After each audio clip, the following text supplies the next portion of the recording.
Hello everyone, मेरा नाम ब्रिजेश मोरा और आपका स्वागत है टॉपिक एंड टिक चैनल पे। हमने chapter 19 of company law start करा था जो था general meeting.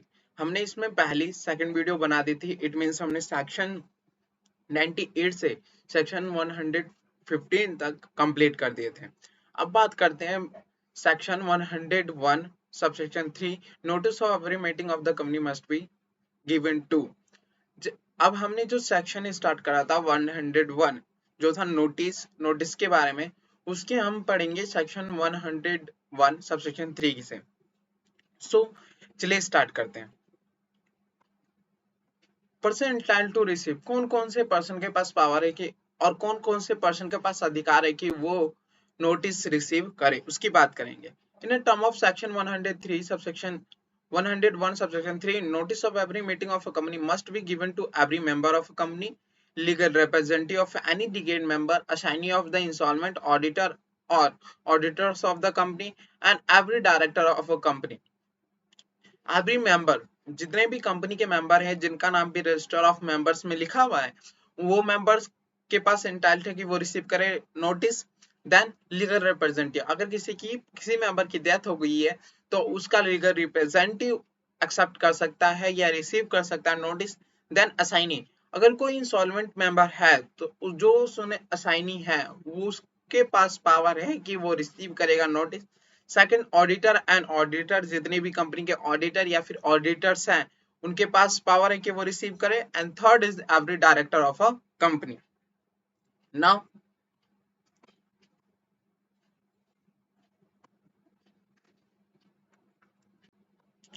a private company which is not a subsidiary of public company may prescribe by article person to whom notice to be accept। अब कोई private company है, private company के article of association में लिखा होगा कि कौन कौन या किस किस पर्सन किस किस को हम अपनी नोटिस देंगे। ठीक है। नाउ अब बात करते हैं notice to director auditor and other specify person under secretary standard to para 1.21.1 of the secretary shall provide notice in writing of every general meeting. Every meeting shall be given to every member, director and auditor and secretary auditor debenture trustee. Other specified person court may direct issue of notice to some other person such as court appointed chairman or observed person with whose entitlements are under challenge consider previous shareholder। Members को तो हम भेजेंगे director को भी और auditor को भी। अब हम secretary stand according to secretary standard 2 के हम सेक्रेटरी ऑडिटर को भी भेजेंगे, डिवेंचर ट्रस्टी को भी, और अदर स्पेसिफाई मेंबर जो कोर्ट ने डायरेक्ट करा हो कि इनको नोटिस जाना चाहिए। और अगर प्रीफरेंस शेयर होल्डर के लिए मीटिंग करना करेंगे तो हम प्रीफरेंस शेयर होल्डर को भी नोटिस सेंड करेंगे। नाउ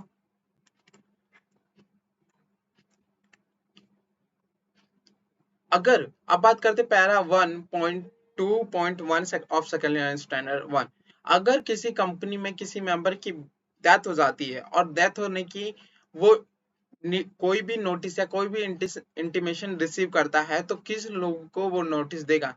सिंपल सी बात है, where the security held singly the nominee of the single holder. अगर जो सिक्योरिटी किसी एक पर्सन के पास है, एक ही मेंबर है, तो उसका नॉमिनी जो है वो एक्सेप्ट करेगा, वो रिसीव करेगा notice. Where the security held by more than one person jointly and any joint holder die to survive first joint holder.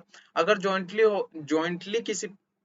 Jointly member है, उन्होंने जॉइंटली किसी शेयर्स को लिया है और जॉइंटली किसी को अपॉइंट करा है तो उसके पास नोटिस जाएगी। Where security are held by more than one person jointly and all the joint holder die to nominee of the appointment all joint holder. अगर जॉइंटली किसी पर्सन ने एक शेयर्स ले रखी है तो उसने जो नॉमिनी अपॉइंट करी है उनके पास जाएगी notice. Now notice shall be given to every member of the company, nominee, legal representative of legal member, assignee of the insolvent, the auditor, auditors, director, debenture trustee, liquidator in case of the one being wound up होगा या wound up गलत लिख रखा है, the other specified person। Now statement to be annexed to the notice explanatory statement। अब जब हम notice send करते हैं किसी भी पर्सन को, सो उसके सामने हम एक एक्सप्लेनेटरी स्टेटमेंट देते हैं according to section 102 of the company act 2013।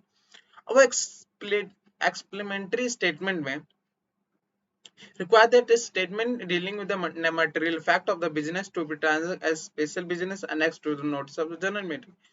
जो an explanatory statement होगा उसमें सब ये बता होगा कि कंपनी किस किस चीज में डील कर रही है, आगे कंपनी में चल क्या रहा है और हम कंपनी में किस चीज के लिए नोटिस भेज रहे हैं ये बता होना चाहिए, और क्या होगा अगर जनरल मीटिंग में आप आओगे तो किस चीज के लिए बात छेड़ी जाएगी, वो चीज एक्सप्लेमेंट्री स्टेटमेंट में होगा. According to para 1.2.1 of the secondary standard require that notice shall clearly specify the nature of meeting and the business to be there transacted there in a respect of item of special business. Each such item shall be in form of resolution and shall be accompanied by an explanatory statement which shall be set out of the fact which enable member to understand the meaning, scope and implication of the item of business and take a decision thereon. In respect of the item of ordinary business, resolution are not required to state in the notice except where the auditor or director to appointment in other retiring auditor or director if the case may be. हमने according to section 102 subsection 2 clause A के according में पढ़ा था कि अगर business, special business और ordinary business क्या होते हैं. ऑर्डिनरी बिजनेस वो था जो कंसिडरेशन ऑफ फाइनेंशियल स्टेटमेंट पहला. सेकंड था ऑडिटर को अपॉइंट करना है या फिर उसकी रीअपॉइंटमेंट करना है, या फिर हम किसी डायरेक्टर को अपॉइंट कर रहे हैं, किसी डायरेक्टर रिमूव कर रहे हैं या फिर रिमूव डायरेक्टर के प्लेस पे किसी को अपॉइंट कर रहे हैं या फिर डिविडेंड डिक्लेयर कर रहे हैं, वो होती थी ऑर्डिनरी बिजनेस. ऑर्डिनरी बिजनेस को छोड़ के जितने भी बिजनेस होती थी उसे वो होती थी स्पेशल बिजनेस. अब वो स्पेशल बिजनेस तो वही बता रखा है कि in respect of ordinary business resolution are not required to state in notice. जब हम स्पेशल ऑर्डिनरी बिजनेस के लिए मीटिंग करते हैं या फिर नोटिस सेंड करते हैं तो हमें रिजोल्यूशन की जरूरत नहीं होती. मगर अगर वो ऑर्डिनरी बिजनेस ऑडिटर अपॉइंट करना है या फिर डायरेक्टर अपॉइंट करना है या ऑडिटर रिमूव करना है या फिर डायरेक्टर रिमूव करने से रिलेटेड है तो हमें रिजोल्यूशन सेंड करना होगा according to section 102, sorry according to secretary standard 2. Now content दे रखा है, या आप अपने आप भी पढ़ लेंगे. Members, quorum for meeting. अब जब हम मीटिंग कंडक्ट करते हैं तो हमें अलग से quorum बनाना होता है. अब वो quorum कितने होने चाहिए वो बात करते हैं. एक मीटिंग में कितने quorum में कितने पर्सन होने चाहिए उसकी बात करते हैं. However, the article of association of the company may provide higher number. Public company 5 member if personally present number of member as on the date of the meeting not more than 1000 member. अगर public company की बात करें, अगर article association ने कोई और ज्यादा member बता रखे हैं कि मेंबर होने चाहिए कोरम में, उसे वो एक्सेप्ट करेंगे. या फिर पब्लिक कंपनी में अगर 1000 से कम मेंबर, 1000 से कम मेंबर है तो हम 5 मेंबर अपॉइंट करेंगे. अगर 1000 से ज्यादा बट लेस देन 500 या 500 तक है तो 15 मेंबर अपॉइंट करेंगे. अगर 5000 से ज्यादा है तो 13 मेंबर अपॉइंट करेंगे in a public company as a quorum according to section 103. अब बात करते हैं प्राइवेट कंपनी. अगर quorum की बात करें तो प्राइवेट कंपनी में 2 member personal present shall be to the quorum for the meeting. अगर 2 मेंबर है तो तब भी quorum करा जा सकता है. Secretarial standard on the quorum. Secretarial provide that quorum shall be present not only at time of the commencement of the meeting but also the while transaction business. जरूरी नहीं है कि जब मीटिंग स्टार्ट हो तभी, उससे पहले भी quorum को प्रेजेंट होना जरूरी है. Now, where the quorum provided in article is higher than the provided under the act, the quorum shall be confirmed. Such higher requirement member might not be personally present at the meeting constitute the quorum. Proxy shall be exclude from the determining the quorum. मैंने बताया जैसे कि अगर article में ज्यादा दे रखे कि इतने लोगों का quorum होगा, सो हम एक्ट को नहीं देखेंगे, हम आर्टिकल को देखेंगे. और जो प्रॉक्सी अपॉइंट कर जाती है according to section 105 of the company act, उसे एक्सक्लूड करा जाएगा, उसे गिना नहीं जाएगा quorum में. Now provide that the duly authorized representative of body corporate or the representative of the president of India or the state governor of the state to be member personally present. अगर representative होता है किसी body corporate का, फिर representative होते हैं किसी भी प्रेसिडेंट ऑफ इंडिया का या फिर स्टेट ऑफ गवर्नमेंट का, उन्हें हम मेंबर ही मानेंगे और उनके पास सारे अधिकार होंगे जैसे किसी भी कंपनी के मेंबर को के पास है ना। One person can be authorise representative more than one body. कोई पर्सन है जो रिप्रेजेंटेटिव कर रहा है एक किसी बॉडी कॉर्पोरेट को, वो किसी और भी बॉडी कॉर्पोरेट को रिप्रेजेंट कर सकता है according to secretary standard 2। Now एक क्वेश्चन देखते हैं, इसे हमें बहुत अच्छे से समझ आ जाएगा। इसमें नहीं दे रखा, शायद इसमें नहीं दे रखा, शायद आगे होगा। सो चलते हैं हम ऐसे अपने कंटिन्यू करते हैं। Now consequence of no quorum. If quorum is not present within a half an hour from the time appointment of the hold of the meeting of the company, the meeting shall be adjourned to the same day in the next week at the same time and place or the same other date and such other time and the place as board may be defined. अगर quorum जो है वो present नहीं होता within half an hour, so जो meeting है वो एडजॉर्ड हो जाएगी, मतलब आगे चली जाएगी उसी दिन या आज से खत्म करके अगले दिन उसे टाल दी जाएगी, same day next week same place same time. और अगर बोर्ड डिटरमाइन करता है किसी और दिन तो उस दिन मीटिंग कंडक्ट करी जाएगी। मगर अकॉर्डिंग टू सेक्शन 100 के अकॉर्डिंग अगर मीटिंग कंडक्ट करी गई है बाय द एक्विजिशन, सो वो मीटिंग कैंसिल कर दी जाएगी अगर हाफ एन आवर में कोरम प्रेजेंट नहीं होता ना। अब बात करते हैं एडजॉर्न मीटिंग। जैसा मैंने बताया कि मीटिंग आज नहीं होगी, सो उसकी बात करते हैं। Notice of adjourn meeting where the meeting stand adjourn, मतलब आज नहीं होगी, खत्म कर दी जाइए। एडजॉर्न मतलब होता है आज ना करके हम किसी और दिन टाल देते, उसे कहते हैं adjourn. So where the meeting stand adjourn to the same day in the next week at the same time and place or the such other day not being a national holiday or such other time and place as the mode be determined, the company shall give at least 3-day notice to the member either individually or the by publishing or advertisement in 2 newspaper, and one is English and one is a vernacular language which is circulate at the place where the rest office of the company is situated. अगर मान लीजिए कि company एडजॉर्ड हो गई है, सो एडजॉर्ड हो जाने के बाद जिस दिन मीटिंग होगी नेक्स्ट वीक उसके 3 दिन पहले ही कंपनी नोटिस देगी सब मेंबर्स को। जो मेंबर प्रेजेंट नहीं है उसे भी, जो मेंबर प्रेजेंट नहीं था उस दिन उसे भी नोटिस दिया जाएगा और एडवर्टीजमेंट भी दिया जाएगा 2 न्यूज़पेपर में। First is English, second is vernacular newspaper. Next, no quorum in an adjourned meeting. If at the adjourned meeting also a quorum is not present within a half an hour from the time appointment for holding a meeting, the member present being not less than 2 in a member will constitute of the meeting. अगर adjourned meeting हो गई फिर note पर adjourned meeting हो गई और meeting adjourned होने के बाद जो नेक्स्ट मीटिंग कंडक्ट करी गई अगर उसमें भी हाफ एन आवर में मेंबर क्वारम नहीं कंडक्ट होता है या प्रेजेंट नहीं होते, being not less than 2 in member constitute quorum. So दो मेंबर से कम 2 मेंबर होंगे जो quorum कंडक्ट करेंगे।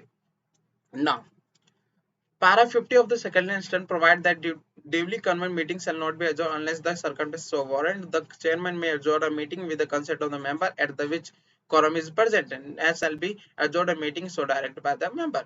अगर चेयर मेंबर बताएगा कि मीटिंग को एडजॉर्न करना है कि नहीं और वो कंसेंट लेगा मेंबर से तभी मीटिंग एडजॉर्न हो सकती है according to para 15 of secretary standard 2। Now 2 की बात करते हैं 15.2 प्रोवाइड दैट मीटिंग इज जो साइन इन टाई और for the period of 30 day और more a notice of the adjourned meeting shall be given in accordance with the provision contained there here in above relative to notice। अगर हम same day next week meeting नहीं करते तो वो अगर उस दिन से छोड़ के period of more than 30 day और मोर देन जाता है तो भी हम नोटिस देंगे ऑल मेंबर को with in 3 days before the meeting. Now para 50.3 provide that if meetings are adjourned for a period of less than 13 days the company shall give a not less than 3 days। हमने पढ़ लिया, specify the date, time and venue of the meeting। now provide para 50.4 provide that if the meeting other than annual general meeting and requisition meeting stand adjourned for want of the quorum The adjourned meeting shall be held on the same day next week at the same time and place of such a day or such other place as may be determined by the board. अगर other than annual general meeting or requisition meeting according to 100 of company act to have, so उन दोनों को छोड़ के annual general meeting छोड़ के requisition meeting छोड़ के जितनी भी मीटिंग एडजॉर्न हो रही है वो next day next week same day same place same time होगा. नाउ जो मैं क्वेश्चन की बात कर रहा था कि अगर वन कि कोई पर्सन रिप्रेजेंट कर रहा है किसी मोर देन वन बॉडी कॉर्पोरेट को या फिर कोई पर्सन रिप्रेजेंट कर रहा है उसे हम मेंबर कहेंगे. ये रहा वो question. The question, the article of association XYZ having the 700 member as on a cut-off date prescribe for a physical presence of 7 member to constitute quorum the general meeting. Following are the status of the present personnel present in a general meeting XYZ limited to consider of appointment of MD managing director check the quorum of the meeting. हमने क्या पढ़ा था? According to section 103 अगर public company है so public company में अगर less than 1000 member है तो कितने क्वारम में लोग प्रेजेंट होने चाहिए? 5% होने चाहिए. सो 5% होने चाहिए तो यहाँ कितने दे रखे हैं? 7 मेंबर्स और लेस देन कितने? 1000. सो 700 मेंबर है तो कितने परसेंट होने चाहिए? 5. और कितने मेंबर है? 7. तो क्या हम कंस्टिट्यूट कर सकते हैं क्वारम? अब उसकी बात करते हैं. पहले मेंबर्स की स्टेटस को चेक करते हैं. Mister A the representative of governor of the master किसी भी representative according to secretary standard 2 कोई भी रिप्रेजेंटेटिव गवर्नर ऑफ स्टेट का उसे मेंबर कहा जाएगा. Now mister B and mister C as a preference share holder quorum में preference share holder conduct करा ही नहीं जाएगा क्योंकि ये रिलेटेड है मैनेजिंग डायरेक्टर से ना कि प्रेफरेंस शेयर होल्डर से. Now mister D representing ABC limited and XY limited mister E F G as are proxy of the share holder. अब जो वो 7 मेंबर हैं पहला एक ये हो गए 2 ये 3 ये हो गए और 3 और 4 7 मेंबर जो थे वो हैं. अब ये 7 मेंबर इनमें से 5 मेंबर को कोरम कंडक्ट करना है. सो ये बताना है कि वो कोरम जो कंडक्ट करा गया है वो वैलिड है कि नहीं. सो अब बात करते हैं. Since mister A is representative of the governor shall be treated as a member of the personal present. जो स्टेट गवर्नर किसी भी स्टेट गवर्नमेंट या प्रेसिडेंट ऑफ इंडिया या बॉडी कॉर्पोरेट को रिप्रेजेंट करता है उसे हम मेंबर काउंट करते हैं. सो ये वैलिड है. एक मेंबर हो गया. नाउ एक मेंबर हो गया.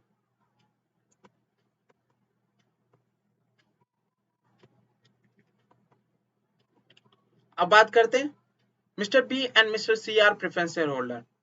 B point. Preference shareholder can vote only in relation to such matter which directly affect their right. In this case, meeting was called to take decision on appointment of managing director, which does not affect their right. Therefore, Mr. B and C are not a member personally present.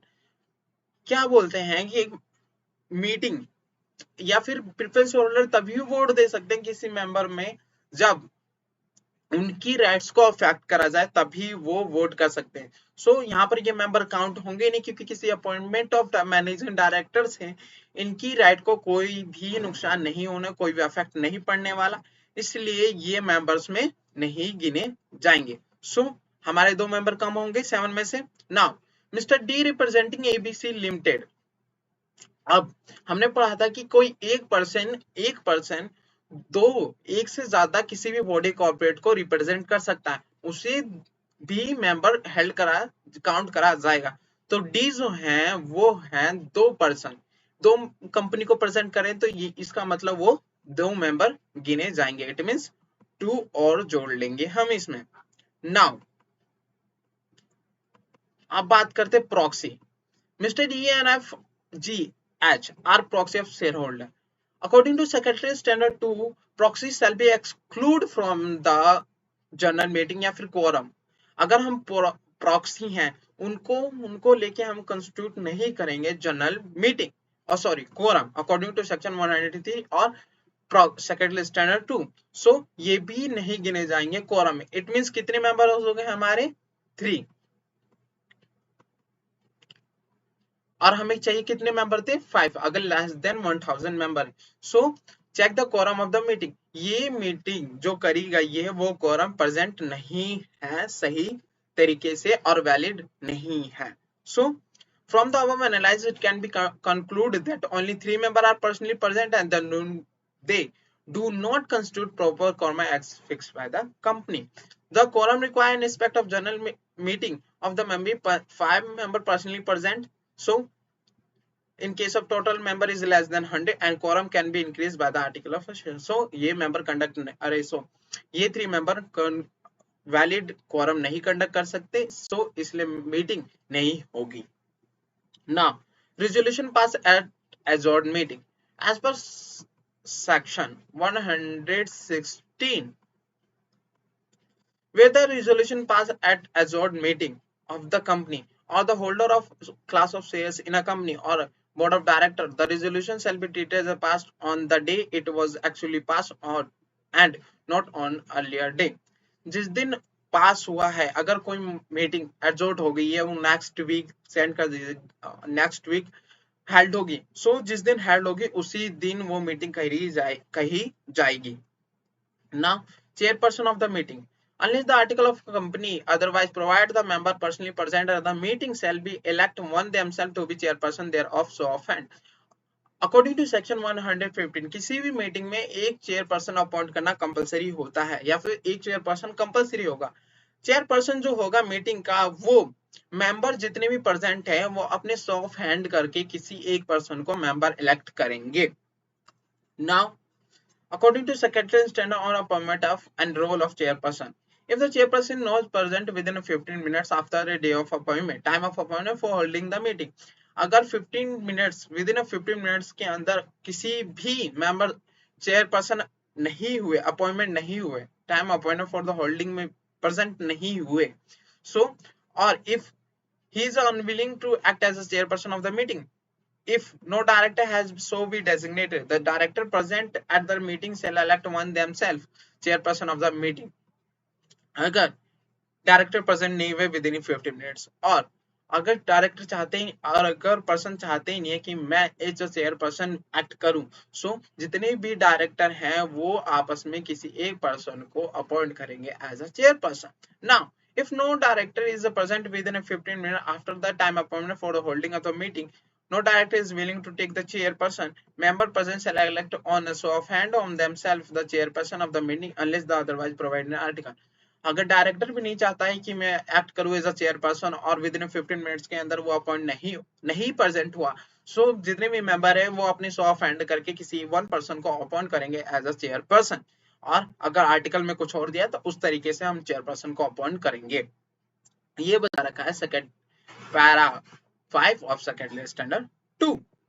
Now presence of statutory auditor and secondary standard. Section 146 of the Act requires that presence of auditor in a general meeting unless otherwise exempted, either himself or through his authorized representative, who shall act qualified to auditor and shall have right to be heard and such a meeting on any part business which concern him the auditor. अगर कोई भी company में या फिर कोई भी meeting में, कोई भी कंपनी की मीटिंग में अगर ऑडिटर प्रेजेंट होता है या फिर सेक्रेटरी ऑडिटर या फिर उसका रिप्रेजेंटेटिव, सो वो क्वालिफाइड है तो वो राइट है कि वो मीटिंग सुन सकता है. नाउ प्रॉक्सी, जैसे मैंने पढ़ा प्रॉक्सी, हमने पढ़ा था कि प्रॉक्सी को नहीं गिना जाता कोरम में. अब ये प्रॉक्सी होते क्या है, साफ लैंग्वेज में बात करें तो किसी के बिहाफ पे एक्ट करता है कोई person. So as a member अगर मैंने किसी पर्सन को अपॉइंट कर दिया कि तेरे पास मेरे जैसे राइट हैं, तू एक्ट कर सकता है, मेरे जितनी भी पावर है मैंने तुझे दे दी, तू एक्ट कर सकता है, सो उसे हम प्रॉक्सी कहेंगे अकॉर्डिंग टू कंपनी एक्ट. सो ये भी बताया गया है कि कंपनी एक्ट में प्रॉक्सी किसे कहते हैं और क्या क्या पावर है. So according to section 150, a person who is appointed by the member to attend and vote at the meeting of the in absence of member at the meeting is a term as a proxy. क्या बोला गया, person who is appointed by member to attend and vote at the meeting in absence of member at the meeting is the term as a proxy. The proxy is the agent of the member appointing him. अगर कोई person appoint करा गया किसी person के द्वारा, किसी member के द्वारा कि वो अटेंड कर सकता है, वोट कर सकता है मीटिंग में, अगर वो मेन ओरिजिनल पर्सन जिसने अपॉइंट करा है किसी पर्सन को एज अ प्रॉक्सी वो नहीं है, कहीं चला गया है, सो उसे हम प्रॉक्सी कहेंगे। और प्रॉक्सी क्या होता है? एजेंट होता है मेंबर का जो अपॉइंटेड करा गया, जिसने अपॉइंट करा गया है। नाउ अब बात करते हैं, the section also provide manner of appointing proxy, the provision are follows. Who can appoint a proxy? कौन की कौन कौन कौन मेंबर कौन कौन मेंबर अपॉइंट कर सकता है किसी प्रॉक्सी को? Any member of a company who is entitled to attend and vote at the meeting of the company shall be entitled to appoint another person as a proxy to attend and vote at the meeting on his behalf. कोई person जिसके पास power है कि वो attend कर सकता है, vote कर सकता है मीटिंग में, वो पर्सन अपॉइंट कर सकता है किसी भी पर्सन को as a proxy. Now, secondary standard 2, add that where the allowed member can appoint and one or more proxy to attend and vote instead of himself and a new non-member. जो member कोई भी person appoint कर सकता है एक या एक से ज्यादा प्रॉक्सी अटेंड करने और वोट करने मीटिंग में, मगर वो जो प्रॉक्सी है वो जरूरी नहीं कि वो मेंबर ही हो कंपनी का। Now understand? However, a proxy shall be member in case of company with a charitable object and non-profit organization registered under the specify proxy of the company। मगर हम बोले कि हमने बोला कि अकॉर्डिंग टू सेकेंडरी स्टैंडर्ड अगर कोई company है, प्रॉक्सी नहीं, जो मेंबर है वो जो प्रॉक्सी है वो मेंबर नहीं होना चाहिए कंपनी में। बट अगर चैरिटेबल ऑब्जेक्टिव कोई कंपनी है, फिर नॉन प्रॉफिट रजिस्ट्रेशन है, ऑर्गेनाइजेशन है, तो उसमें जो मेंबर है वो प्रॉक्सी हो सकता है, या फिर प्रॉक्सी है वो मेंबर हो सकता है।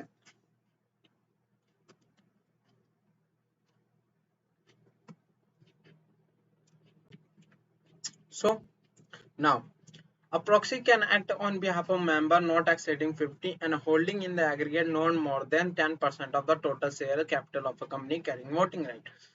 अब बात करते हैं प्रॉक्सी जो है वो अगर 50 मेंबर अगर किसी वन प्रॉक्सी को अपॉइंट करते हैं तो वो एक्ट कर सकता है as a proxy. It means behalf of 50 member one proxy act कर सकता है एज अ मेंबर। वो कहेंगे कि उसके पास 15 मेंबर्स की पावर है कि वो 50 बार वोट कर सकता है।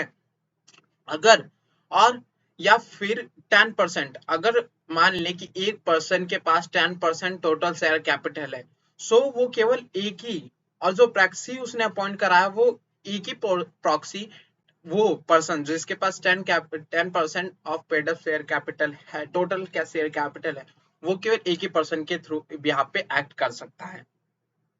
Now, so however member holding more than 10% of total shares capital of company carrying voting right may appoint a single person as a proxy for his entire shareholding and such person shall not act proxy of another person। जो किसी person ने appoint करा है एक person को, एक proxy को, और उसके पास 10% ऑफ टोटल शेयर कैपिटल है, जिस प्रॉक्सी को अपॉइंट करा है वो प्रॉक्सी किसी और के बिहाफ पे एक्ट नहीं कर सकता as a proxy. Now, disability of proxy. A proxy shall not have the right to speak at the meeting. A proxy can not vote on the show of hand. A proxy not counted for quorum। जो proxy appoint कर सकते हैं वो ना कुछ बोल सकता है, डिसेबिलिटी की बात करते हैं, वो कुछ भी नहीं बोल सकता, उसके पास राइट नहीं है स्पीक एट द मीटिंग, और वो वोट नहीं कर सकता by show of hand. It means अब हम चेयरपर्सन को अपॉइंट करेंगे बाय शो ऑफ हैंड, वो शो ऑफ हैंड का पावर नहीं है उसके पास, और वो क्वारम के लिए काउंट नहीं होगा। अब बात करते हैं राइट क्या है। A proxy has a right to attend the meeting. A proxy has a right to vote only on poll. A proxy eligible under section 1009 has the right to demand a poll। So क्या होता है, proxy जो है attend कर सकता है meeting, right कर सकता है ऑन अ पोल, और इस if eligible under 09 has the right to demand poll, तभी वोट कर सकता है demand of poll. Now restriction on the proxy, हमने डिसेबिलिटी की बात कर ली है, वही रिस्ट्रिक्शन है on the proxy. Time limit for deposit of the proxy form. अगर मैं चाहता हूं या फिर कोई भी मेंबर चाहते हैं कि मैं किसी प्रॉक्सी को अपॉइंट करूं तो क्या करना पड़ता है। The instrument appointing the proxy must be deposited with the company 48 hours before the meeting। Any person provision contained in the article requiring a longer period than 40 hours shall have effect if period of 40 hours expired। अगर article में कोई और time दे रखा है, it means 52 50 दे रखा है, सो हम उसको मानेंगे as a in place of 48।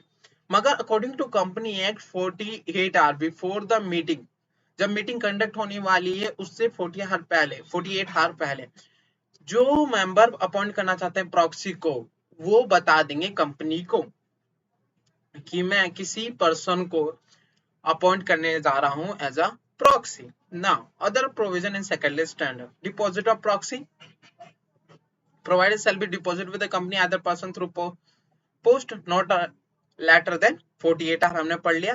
Now record of proxy, require all of proxy received by the company shall be recorded chronologically in register kept for that purpose। अगर कोई भी इंस्ट्रूमेंट रिसीव होता है by the company in regarding of the proxy, so वो chronological number by number वो लिखेंगे proxy के बारे में और रजिस्टर ऑफ केप्ट करेंगे about a proxy. Prescribe for appointing proxy 48 hour हमें पहले बताना है मीटिंग के 48 आवर पहले बताना है कि मैं प्रॉक्सी अपॉइंट करने जा रहा हूँ। तो फॉर्म नंबर MGT 11 में हम बताएंगे कंपनी को कि मुझे प्रॉक्सी अपॉइंट करना है। Now, inspection of proxy. Every member entitled to vote at the meeting of the company on any resolution to be moved 38 is entitled to inspect the proxy log with the company if at least 30 day notice in writing is given to the company। अगर कोई भी person चाहता है कि मैं inspection करूं और फिर प्रॉक्सी का, सो 30 डे पहले कंपनी को नोटिस देगा, 3 डे पहले एटलीस्ट मीटिंग वो कंपनी को नोटिस देगा इन राइटिंग कि मुझे इंस्पेक्ट करना है प्रॉक्सी को। Now, revocation of proxy. If after appointment of proxy, the member himself attend the meeting, it amount to automatically revocation of proxy. But once the proxy has voted, it cannot be revoked। अगर बात करते हैं जैसे proxy attend कर रहा है meeting और कोई पर्सन जिसने प्रॉक्सी को अपॉइंट करा वो आके भी अटेंड करने लग जाता है मीटिंग, सो जो प्रॉक्सी अपॉइंट हुआ था वो रिवोक्ड हो जाएगा। अब वो as a member of behalf of the member act नहीं कर सकता। मगर अगर वो वोट कर दे उस मीटिंग में, सो उसकी पावर रिवोक्ड नहीं होगी, वो मेंबर की तरह ही काउंट करा जाएगा, क्यों ना वो ओरिजिनल मेंबर भी आके वो मीटिंग अटेंड करे। नाउ प्रॉक्सी के बारे में कंप्लीट, ये आप पढ़ ले, बहुत आसान है और आपको समझ आ जाएगा क्वेश्चन। ये 3-4 क्वेश्चन दे रखे हैं। अब बात करते हैं वोटिंग जब हम मीटिंग अटेंड करते हैं तो वोट दिए जाते हैं। अब हम किन किन तरीके से वोट दिए जा सकते हैं। अब बात करते हैं section 106 of company act restricting on voting right. क्या होता है कि जो कंपनी है वो रिस्ट्रिक्ट कर सकते हैं किसी भी मेंबर को वोट करने से इन द जनरल मीटिंग। अब कब और क्यों कैसे करेगी। अगर कोई पर्सन जिससे हमने पेड अप शेयर कैपिटल या कॉल्ड अप मांगा है और उसने कॉल्ड अप अभी नहीं दिया, फुल्ली पेड अप उसका शेयर्स नहीं हुआ है, सो उसे रिस्ट्रिक्ट कर सकती है वोट करने से इन द जनरल मीटिंग या किसी भी मीटिंग में अकॉर्डिंग टू सेक्शन 106। सो पढ़ते हैं। आर्टिकल ऑफ अ कंपनी में provide that members shall not exercise any voting right in respect of any share registered in his name on any calls or other sum presently payable by him not has been paid or which company has exercised any voting right online। No member can be prohibited from exercising his voting right on any other ground। अगर वो उसने paid up call up मांगी गई है और नहीं दिया तभी उसकी वोटिंग राइट को रिस्ट्रिक्ट करा जा सकता है और किसी भी ग्राउंड में उसकी राइट को रिस्ट्रिक्ट नहीं करा जाता है इन रिगार्डिंग ऑफ वोटिंग। अब बात करते हैं voting of show of hand. Show of hand आपको पता ही है। A general meeting or resolution put to vote of the meeting shall be in force stand to decide on the show of hand unless a police demand a section 100 or voting is carrying out electronic other। अगर जो show of hand है वो तभी हो सकता है जब तक पुलिस डिमांड नहीं हुआ और voting is carrying out electronic ना हो गया हो, तभी हम शो ऑफ हैंड का यूज कर सकते हैं अकॉर्डिंग टू सेक्शन 107। अब बात करते हैं voting through electronic means. According to section 108, general meeting of company held at the register office in the not possible for every member, especially member holding minor share to travel of register office of the company and participate in the general meeting of a company। So क्या होता है इसका मैं बता रहा हूँ conclusion क्या है इन सब पैराग्राफ का, कि क्या होता है कि जो माइनर जिनके पास कम शेयर थोड़े शेयर है उनके पास वो उनके पास एबिलिटी नहीं होती कि वो रजिस्टर ऑफिस पे जाके अपनी मीटिंग की वोटिंग दे पाए। सो इसलिए सेक्शन 108 लाया गया, voting electronic by voting means हम क्या करते हैं, remote electronic remote E voting का यूज करते हैं, जिससे हम माइनर शेयर होल्डर बिना ट्रेल करे हुए वोट दे सकते हैं इन द मीटिंग, उसे कहते हैं electronic e voting. Now applicability. Section 108 of the Act read with the Rule 20 of the Company Management and Administration Rule 2014 shall apply to such company as may be prescribed by the central government. The prescribed class of the company for this purpose are company all company whose security shares are listed on recognized stock exchange, a company having 100 or more member, 1000 or member।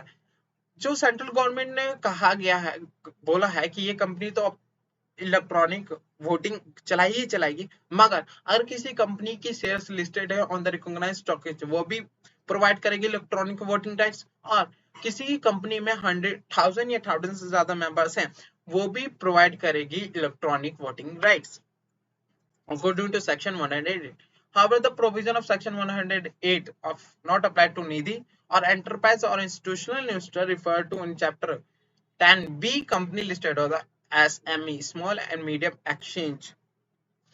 अगर कोई निधि company है या फिर enterprise और institutional investor है, उनका उनकी listed करवा रखा है एसएमई एक्सचेंज पे, सो उनके ऊपर सेक्शन 108 एप्लीकेबल नहीं होता और ये लोग इलेक्ट्रॉनिक बाय वोटिंग राइट्स नहीं दे सकते। नाउ अब आगे चलते हैं। प्रोसीजर फॉर ई वोटिंग आप ये अपने आप पढ़ लेंगे, बहुत आसान है। एडिशनल डिस्क्लोजर, एडवर्टीजमेंट, नोटिस में ही दे रखा है ये सब चीजें कि क्या क्या चीजें होनी चाहिए। एडवर्टीजमेंट होनी चाहिए री वोटिंग की, हम ऐसे ऐसे री वोटिंग देंगे, कब हमारी वोटिंग की वो है सिग्नेटाइजर, ये आप पढ़ेंगे अपने आप, बहुत आसान है, आसान से तरीके से समझ जाएंगे। अब बात करता हूँ डिमांड फॉर पूल। आज के लिए काफी है, फिर रहने दे। सो आज के लिए इतना काफी है, अब मिलते हैं नेक्स्ट वीडियो में। Thank you so much for watching this video. So अगर आपको वीडियो प्लस पसंद आई हो, if you like video, if you learn from this video, so please subscribe this channel and press the bell icon for updating video. Thank you so much.